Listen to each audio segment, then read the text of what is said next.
Hadis dari Abu Hurairah radhiyallahu anhu, Nabi SAW bersabda, qala Allah Ta'ala, pas qasamtu sholata baini wa baina abadi nisfain. Allah berfirman, saya membagi sholat antara diriku dan hambaku menjadi dua. Untuk hambaku ada yang dia minta. Apabila hambaku membaca Alhamdulillahi Rabbil Alamin, maka Allah jawab, hambaku memujiku. Apabila hambaku membaca Ar-Rahmanir Rahim, Allah berfirman, hambaku mengulangi pujian untukku. Apabila hambaku membaca Maliki Yaumiddin, hambaku membaca demikian, maka aku jawab, hambaku mengagungkanku. Dalam riwayat lain, hambaku telah menyerahkan urusannya kepadaku. Iyyaka na'budu wa iyyaka nasta'in. Ketika kita membaca ini, Allah Ta'ala berfirman, ini antara diriku dan hambaku, dan untuk hambaku sesuai apa yang dia minta. Ihdinas shiratal mustaqim. Inilah milik hambaku dan untuk hambaku sesuai yang dia minta. Hadis riwayat Muslim, Ahmad. Ini sahih. Ya. Nah, jadi ketika kita sholat, jadi Pak, ada namanya alam sadar, ada bawah sadar, ada alam yang penuh sadar. Maka di dalam tarikat itu nanti ada maqam fana, af'al. La ilaha illallah. Ketika kita ngomong Bismillahirrahmanirrahim, Alhamdulillahi Rabbil Alamin.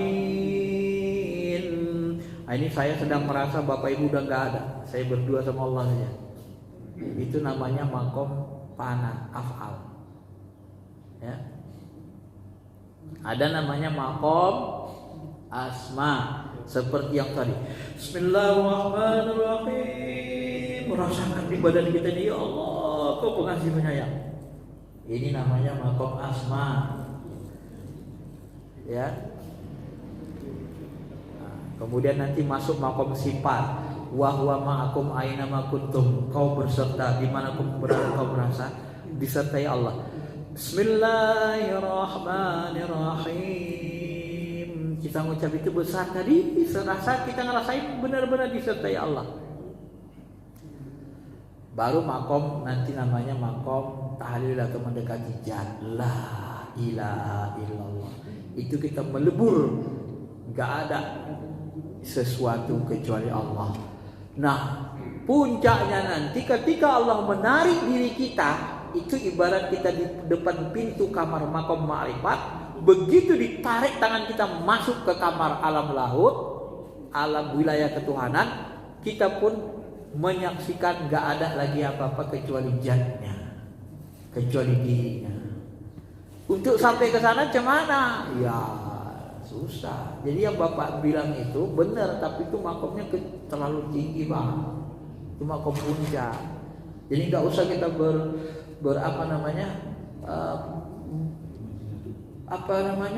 masuk ke makom yang itu yang kita belum melalui tadi ruhani kita. Ruhani ini berlevel-level Pak. Ya? Sama kayak kita sekolah SD dulu, ibtidaiyah dulu. Jangan kita di sekolah ibtidaiyah maksain mau di S2, stres nanti Pak.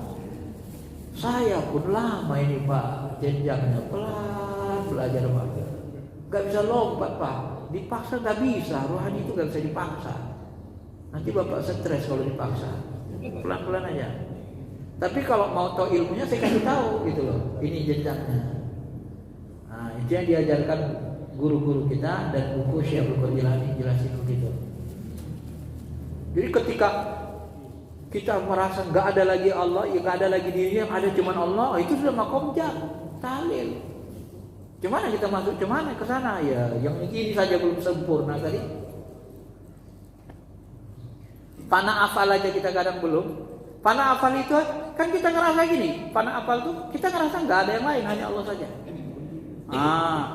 Ketika saya menggerakkan tangan saya ini, coba perhatikan tangan saya segerain.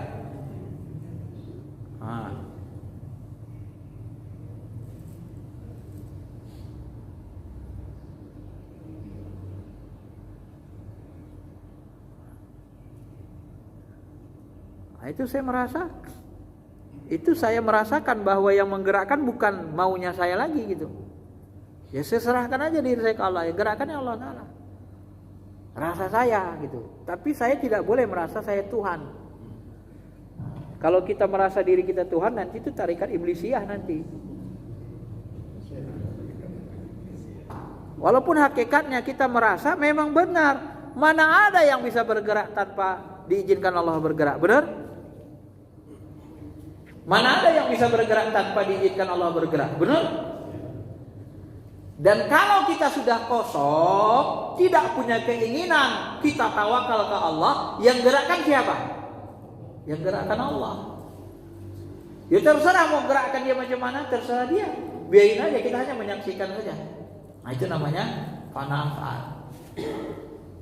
Maka di perang Badar itu kan ketika Nabi mana, wa ma ramaita idh ramaita walakinna Allah rama wa lam taqtuluhum walakinna Allah qatalahu, bukan kalian yang membunuh, sahabat aku yang bunuh. Itu tadi fanafal. Terserah mau berapa dibunuh Allah, terserah dia. Kita panah saja, perang saja gitu. Nah, mau berapa yang dibunuhnya sih ya, tergantung Allah gerakkan. Makanya nanti jangan heran kalau ada ulama-ulama mursyid itu yang diparangi kebal, ya kan? Jadi gimana orang udah dia fana kok? Kebalnya tidak pakai jin malah takut sama dia. Ya kebalnya juga Allah tadi melindungi. Kebal. Jadi masuk ke makom itu panafal. Bisa kebal, bisa jalan di atas air kalau sudah sempurna dan lain-lain. Tapi semuanya nanti tergantung Allah perintah. Maka kemarin ada nanya gini, itu Buya Ar-Raji itu dia katanya bisa menghidupkan apa namanya? Satu saat dia pernah membuktikan dia pernah bisa menghidupkan burung. Kenapa tak dihidupkannya anaknya yang mati tadi, yang kemarin itu kena tembak tuh katanya pula? Ini kurang ajar nih. Dianggapnya pula Buya Ar-Raji menghidup matikan. Ini kan goblok pertanyaannya, Pak. Yang menghidup matikan itu Allah Ta'ala. Ya kalau dalam perintah ke hatinya afalnya disuruh hidupin burung, ya burung lah untuk bukti kosannya. Kalau untuk anaknya nggak ada perintah dari Allah, ya nggak bisa apa-apa. Wong kita kayak boneka kok di situ. Mau bagaimana kita paksa? Nggak bisa. Mursyid itu nggak bisa apa-apa, Pak. Maka bodoh orang nyembah mursyid. Nggak ada yang bisa apa-apa makhluk ini. Ya tergantung Allah saja. Cuman bagaimana sampai makom ke sana? Makanya kan kita disuruh ikhlas, bersih hati aja. Ya tergantung apa yang maunya Allah saja yang gerakkan badan kita. Wah. Tergantung apa yang nanti Allah tunjuki di hati kita. Hajar kata Allah. Apa lu hajar? Kebal gitu Pak. Kayak saja. Tapi kalau katanya jangan, kata Allah jangan. Jangan kata Allah kita hajar, mati. Orang bukan mau kita kok. Begitu mau kita hawa nafsu kita, kalah kita. Gak bisa. Karena Allah kadang mau memenangkan yang jahat dari yang baik. Kadang-kadang begitu. Itu apa ujian sama kita?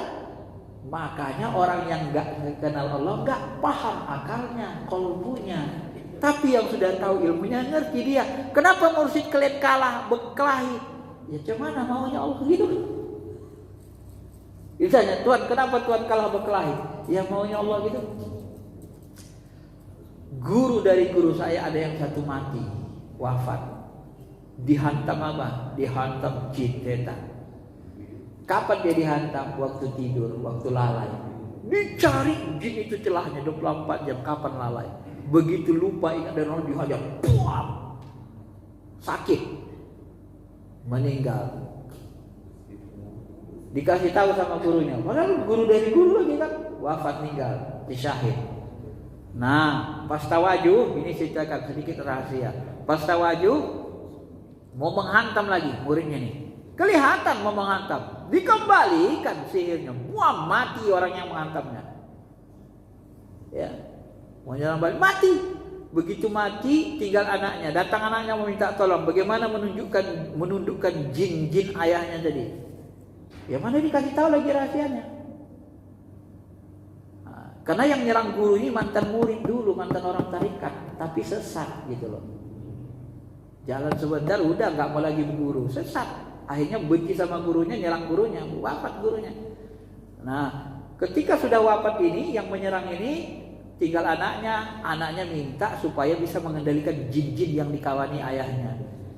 Dia gak dikasih sama mursyid ilmunya, gak dikasih tahu. Akhirnya anaknya gila sampai sekarang. Orangnya masih hidup. Itu guru yang meninggal itu. Paham maksud ceritanya? Jadi guru saya itu salah satu dari guru-guru saya ada yang wafat karena diserang oleh kekuatan jahat. Kapan diserangnya? Ya, dicari waktu lalainya. Kalau bahasa mursyid kita, manusia ini nggak ada yang 24 jam bisa ingat Allah, Pak. Kalau selama hidup di dunia, nggak ada. Ada waktu lalainya. Waktu lalai itulah kita diserang. Jebol lah pertahanan. Ya jin kan dia nggak tidur, bisa dia nggak tidur kan dilihatnya kapan nanti kita kolbu kita nggak ingat Allah, begitu nggak ingat serangnya. Itu kan. Kenapa itu bisa terjadi? Ya izin Allah. Kenapa mursyid kalian kalah? Ya mau ya Allah gitu wafatnya syahid gimana? Kenapa Hamzah kalah dalam perang Uhud? Ya mau ya Allah gitu gimana? Nabi aja gak bisa cegah orang luka-luka Nabi. Jadi bahasanya, oh Nabi aja luka-luka kalah. Kalian kenapa nggak kalah gini-gini?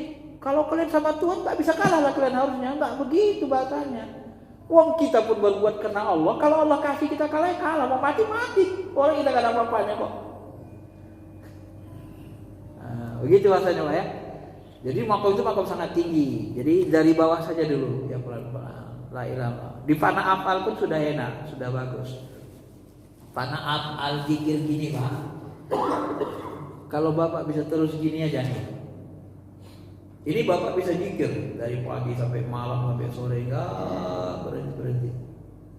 Enggak ngantuk-ngantuk. Kenapa? Kita duduk di ruh kita. Enggak duduk di hawa nafsu. Kalau duduk hawa nafsu mulai ngantuk. Kalau duduk di ruh kita enggak ada ngantuknya, ruh itu enggak ada ngantuk deh. Nah, makanya Waisal Qarni itu pernah dicek orang habis subuh zikir, nanti berhenti nih kayaknya waktu Isra. Lihat Isra nggak berhenti. Nanti Zuhur selesai zikirnya tuh. Lihat Zuhur, ya nggak berhenti juga zikirnya. Mungkin Nabi Sasa. Dilihat Asar, iya, zikir lagi. Dilihat lagi sampai maghrib, dia juga sampai Isya. Terakhir yang nunggu dia, aduh, ya udahlah masih ditunggu kan pergi. Itu Wais Al-Qarni dalam satu riwayat. Ya, kita temukan riwayatnya dia begitu ya. Itu makanya makam ruhaninya tinggi Wais Al-Qarni itu ya. Baik, sekiranya itu saja. Belajar ketuhanan ini berjenjang dan mengamalkan syariat. Jangan jauh-jauh dari syariat Allah Subhanahu wa taala. Terima kasih. Assalamualaikum warahmatullahi wabarakatuh.